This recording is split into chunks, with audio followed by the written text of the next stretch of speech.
Hello students, हम लोग पढ़ रहे हैं वेक्टर कैलकुलस, जो कि एक नया चैप्टर है। और हम लोग पिछले वीडियो लेक्चर में देखे थे कि addition of vectors, subtraction of vectors, multiplication of vectors कैसे करते हैं। दो वेक्टर अगर है तो उसको कैसे हम ऐड करते हैं, सब्ट्रैक्ट करते हैं और कैसे मल्टीप्लाई करते हैं।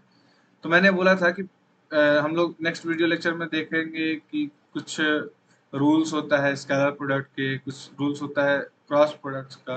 ठीक है, तो इस वीडियो लेक्चर में हम लोग वो रूल्स को सब देखेंगे कि क्या क्या रूल्स होता है हमारा स्केलर प्रोडक्ट का और क्या क्या रूल्स होता है क्रॉस प्रोडक्ट का। ओके, सो सबसे पहला है हमारा स्केलर प्रोडक्ट। स्केलर प्रोडक्ट में क्या है कि अगर हमारे पास कोई दो वेक्टर दिया हुआ है, vector A and vector B. ठीक है, सो जब हम A vector dot B vector करते हैं तो हमने बताया था पिछले वीडियो लेक्चर में भी कि हम उसको क्या करते हैं, mod of A mod of B into cos theta. और ये जो हमारा है ये क्या प्रोवाइड करता है, हमें स्केलर वैल्यू प्रोवाइड करता है। इसका कुछ रूल्स है। जब हम आई और आई है, आई डॉट आई करते हैं, मतलब अगर दो सेम वेक्टर को अगर हम डॉट प्रोडक्ट उसका करते हैं तो उसका वैल्यू हमारा क्या आता है, यूनिट वेक्टर आता है। क्यों भाई? क्योंकि जो हमारा कॉस थीटा है, ये जो थीटा का वैल्यू है वो यहाँ पे क्या हो जाता है, या तो थीटा का वैल्यू हमारा यहाँ पे क्या होगा, 0 होगा या 180 होगा। तो वो जो हमारा वैल्यू है कॉस थीटा का वैल्यू, थीटा की जगह पे अगर हम 0 डाल दें तो ये आई इंटू आई क्या होगा, mod of I into cos theta. Cos theta हमारा पे यहाँ पे क्या है, 0, तो कॉस 0 1 और आई इंटू आई का अगर मैग्नीट्यूड ले तो 1 और इसका भी magnitude 1। So I dot I जो क्या होता है वो 1 होता है।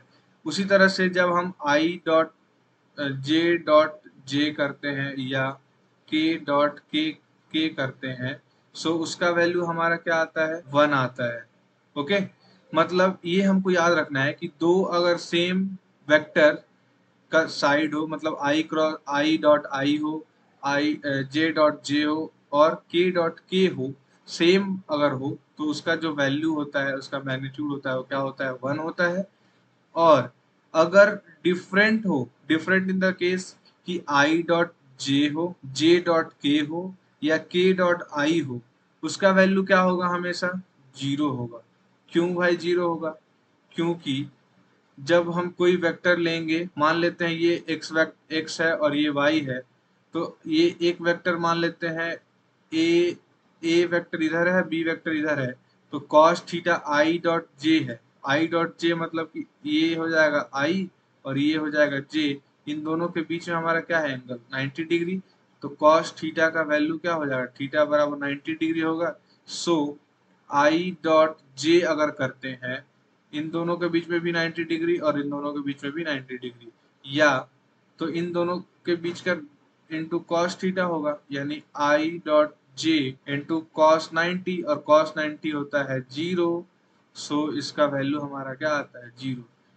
उसी तरह से अगर जे डॉट के करें, जे डॉट के करें भैया, या के डॉट आई करें, तो सब तीनों के एंगल के बीच में बीच का एंगल क्या होता है, 90 डिग्री। सो इसलिए हमारा जो होता है कि जो अलग अलग प्रोडक्ट है, आई डॉट जे है, जे डॉट के है और के डॉट आई है, सो इनका वैल्यू क्या होता है, हमेशा 0 होता है। उसी तरह से हम देखें यहाँ पे कि हमने प्रीवियस लेक्चर में भी देखा कि ए डॉट बी को कैसे हम करेंगे। ए का लिख दिए हैं हमें जो दिया हुआ होगा, और यहाँ पे बी का लिख दिए B1 B2 B3 के। तो इन दोनों का जब मल्टीप्लाई करेंगे तो A1 इंटू B1 और I dot I 0, I dot I क्या हो गया, यहाँ पे 1 हो गया, मतलब 1 हो गया। जे डॉट जे 1 हो गया, इसलिए A2 B2 हो गया, और A3 B3 हो गया, के डॉट के मतलब 1 हो गया।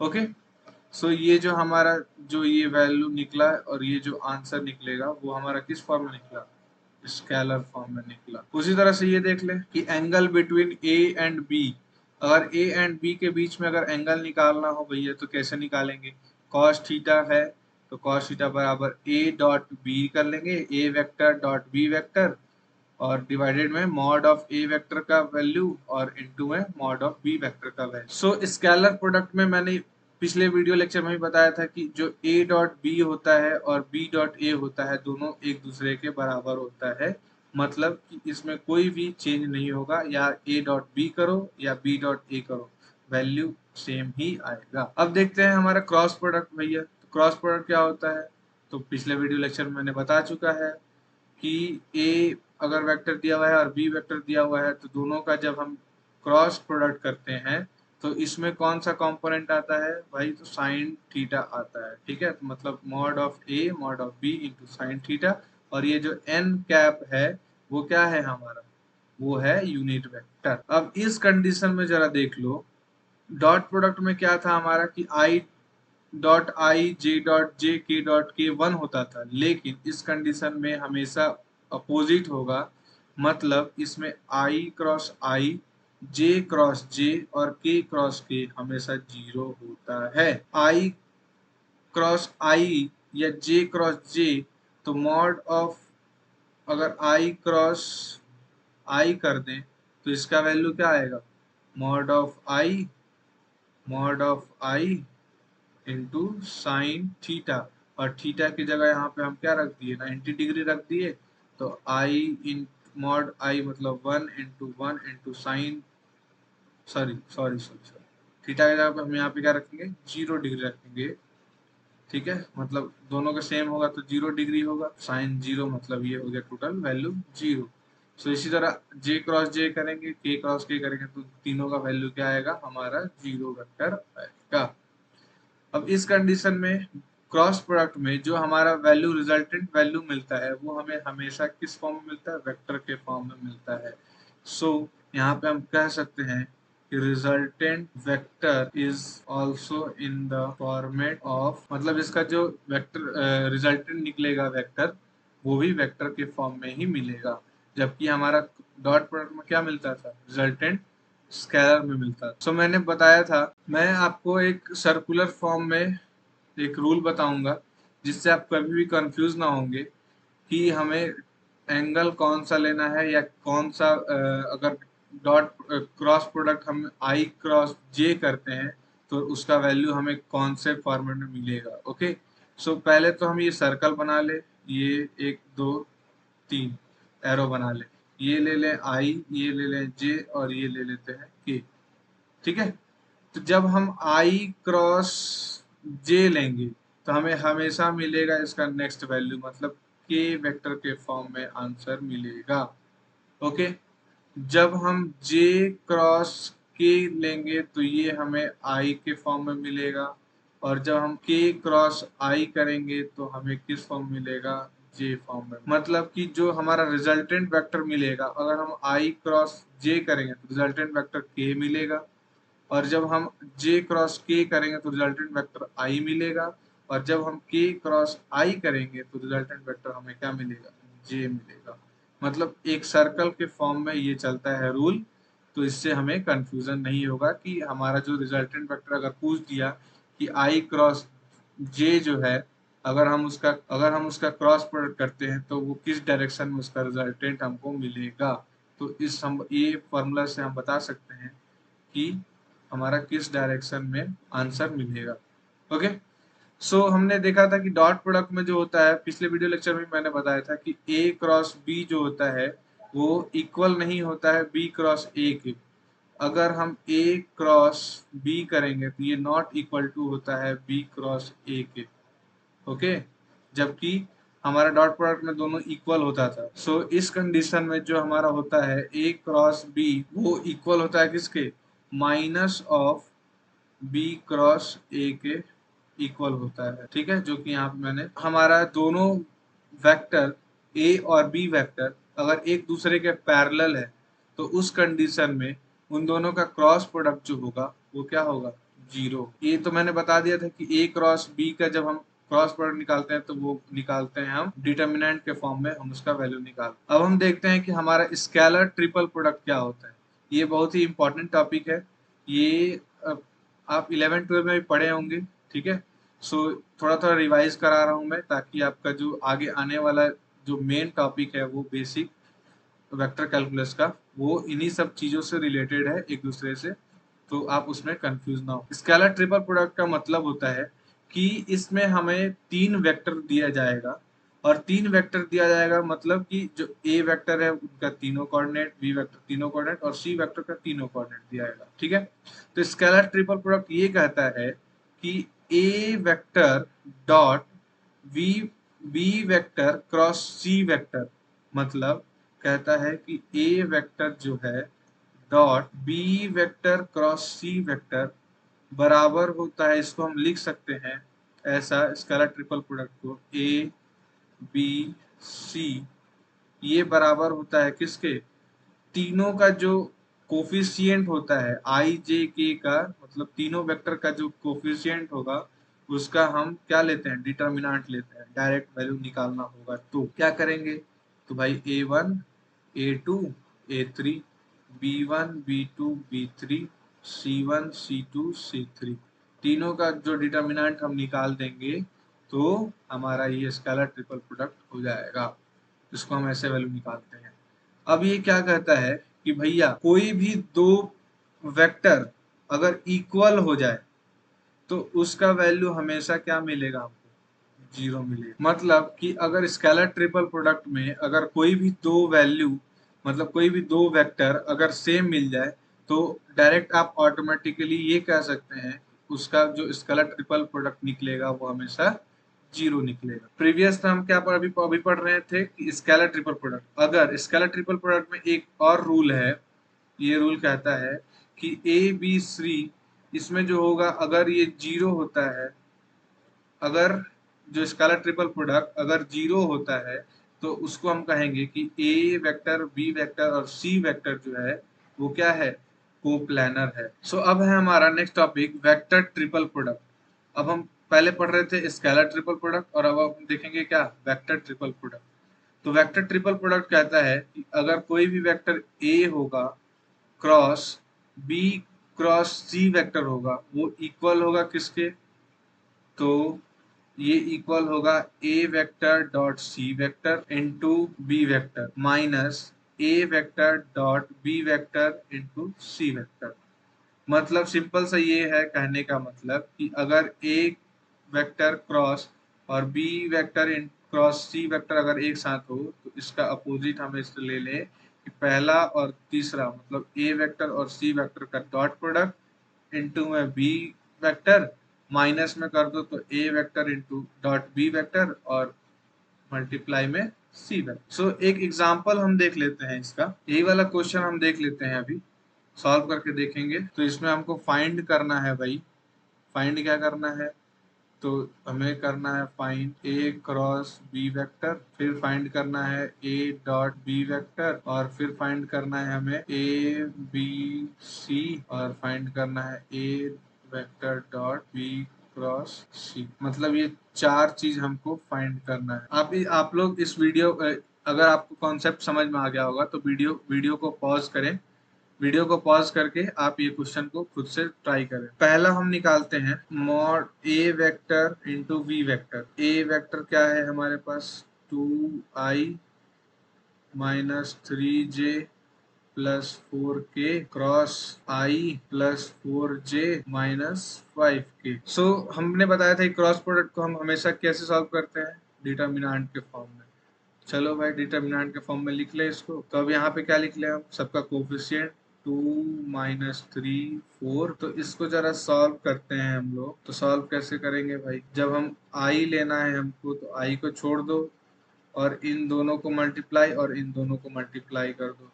तो भैया क्या आएगा, मल्टीप्लाई करोगे तो माइनस माइनस प्लस हो जाएगा अगर मल्टीप्लाई करोगे तो, और 3 5 जा क्या होगा हमेशा 15 हो जाएगा, प्लस में कर दो 4 इंटू 4 क्या होगा भाई, तो 16 हो जाएगा। ये सॉल्व हो गया। सो अब प्लस करो भैया, सॉरी आई जे के टर्म में देख लो, यहाँ पे होता है प्लस, यहाँ पे होता है माइनस, यहाँ पे होता है प्लस। तो यहाँ पे माइनस कर दो तो माइनस हो जाएगा जे, और यहाँ पे क्या होगा, अगर जे को लेना है तो इसको जे को ढक दो और आई और इसको के को मल्टीप्लाई करो तो 2 इंटू माइनस 5 तो हो जाएगा -10 और माइनस में क्या होगा 1 इंटू 4 तो ये हो जाएगा 1 इंटू 4 4। अब आए प्लस के लिख लो, के में क्या है भाई, के को अगर लेना है तो के को ढक दो और इन दोनों को मल्टीप्लाई और इन दोनों को मल्टीप्लाई कर दो, तो 2 4 जा 8 हो गया, 2 4 जा 8 और minus 1 into minus 3, 1 into minus 3 क्या होगा -3, तो -3 और -3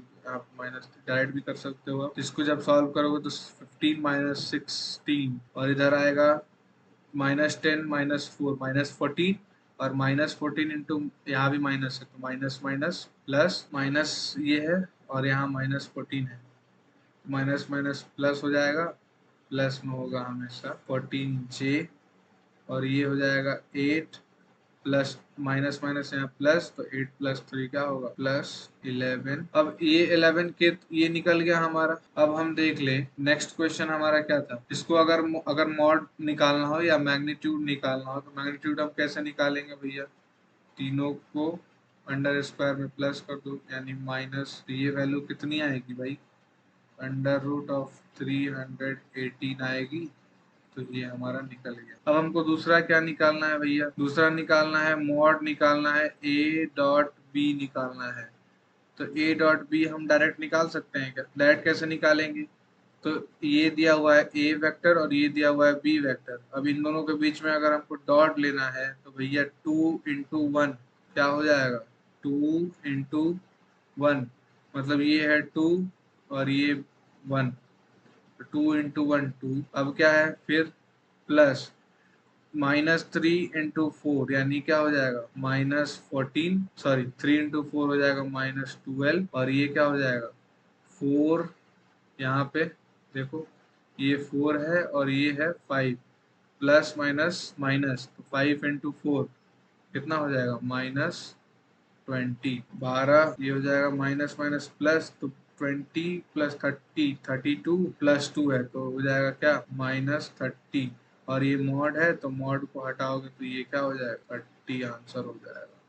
तो दूसरा का भी हमको आंसर मिल गया। तीसरा देख लो, तीसरा हमें क्या निकालना था, स्केलर ट्रिपल प्रोडक्ट निकालना था ABC। तो इसका स्केलर प्रोडक्ट का मैंने क्या बताया था कि होता है A vector dot B into c होता है, ये होता है। अब इसको हमको सॉल्व करने के लिए पहले क्या निकालना होगा, B क्रॉस C निकालना होगा। इसके लिए हमें B क्रॉस C निकालना होगा पहले, तो B cross C cross product है, तो क्रॉस प्रोडक्ट के लिए आप पहले इसका यूज करेंगे। तीनों कोएफिशिएंट लिख लो भैया, 1 है इसका, 4 है और इसका है -5। सो इसको जरा सॉल्व करो, तो इसको जब सॉल्व करोगे तो i को ले, तो i को लोगे तो i को ढक दो और इधर मल्टीप्लाई कर दो आपस में, तो ये हो जाएगा 4 इंटू 0 0, 1 इंटू -5 तो हो जाएगा -5 प्लस ये हो जाएगा -j होगा, तो ये हो जाएगा j को ढक दो और i और k को मल्टीप्लाई करो, तो 1 इंटू 0 होता है 0 और प्लस में क्या हो जाएगा माइनस माइनस, तो माइनस हो जाएगा यहाँ पे 5 इंटू 10 हो गया। अब ये कर दो प्लस के में क्या मिल जाएगा भाई, तो के को ढक दो तो 1 इंटू 1 1 और माइनस में क्या हो जाएगा 4 इंटू 2। जरा इसको सॉल्व करोगे तो क्या आएगा भैया, अब ये तो हमें मिल गया B क्रॉस C मिल गया। अब इसको हमको क्या करना है, एक वेक्टर के साथ डॉट प्रोडक्ट करना है। तो अब इसको हमको क्या करना है भैया, A dot B cross C करना है। तो ए वेक्टर हमारे पास क्या था, ए वेक्टर था हमारे पास 2i, डॉट प्रोडक्ट निकालना B क्रॉस C अब हम निकाल लिए हैं। अब इसको डॉट प्रोडक्ट करना है तो मतलब सिंपल दोनों का प्रोडक्ट कर दो, तो भैया दोनों का प्रोडक्ट करोगे तो 2 इंटू 5 क्या आएगा 10 आएगा, -3 -10 माइनस माइनस प्लस तो हो जाएगा प्लस और इधर आ जाएगा 4 इंटू -7 यानी -28 और जरा इसको सॉल्व करोगे तो आएगा आपके पास क्या, जब सॉल्व कर लो तो ये हो गया इसका आंसर। एक और बचा है ये वाला एक और बचा हुआ है, कौन सा है, आप ये भी निकाल लेना अपने से, अभी ट्राई करना इसी तरह से B क्रॉस C, ये तो ऐसे ही हो जाएगा। ये B क्रॉस C हम निकाल चुके हैं, तो इसको सिंप्लीफाई करने के लिए क्या होगा, हमारा A वेक्टर दिया हुआ है को क्रॉस प्रोडक्ट करना है किसके साथ, ये B क्रॉस C के साथ, तो B क्रॉस C हम निकाल चुके हैं पहले ही। अब इसको आप डिटर्मिनेंट के फॉर्म में इसको करके निकालना और अगर आंसर नहीं है तो आप मेरे को नीचे कमेंट बॉक्स में कमेंट कर। सो आप इसको सॉल्व करना फर्दर, और अगर आपको ये सॉल्व करने में कोई भी परेशानी हो तो आप नीचे कमेंट बॉक्स में आप कमेंट करके पूछ सकते हैं। मैं आपके लिए हमेशा अवेलेबल हूँ और मैं आपको रिप्लाई करूँगा। ओके, सो आज के इस वीडियो लेक्चर में बस इतना ही, और फर्दर आगे हम लोग देखेंगे। नेक्स्ट वीडियो लेक्चर में हम देखेंगे कि हमारा वेक्टर फंक्शन क्या होता है और प्रॉपर्टीज ऑफ वेक्टर डिफरेंशिएशन हमारे क्या क्या होता है वो हम देखेंगे। ओके, सो आगे फर्दर वीडियो देखने के लिए हमारे साथ बने रहें, और अगर आपको ये वीडियो अच्छा लगा हो तो प्लीज़ लाइक करें, सब्सक्राइब करें और अपने दोस्तों में ज़्यादा से ज़्यादा शेयर करें। Thank you.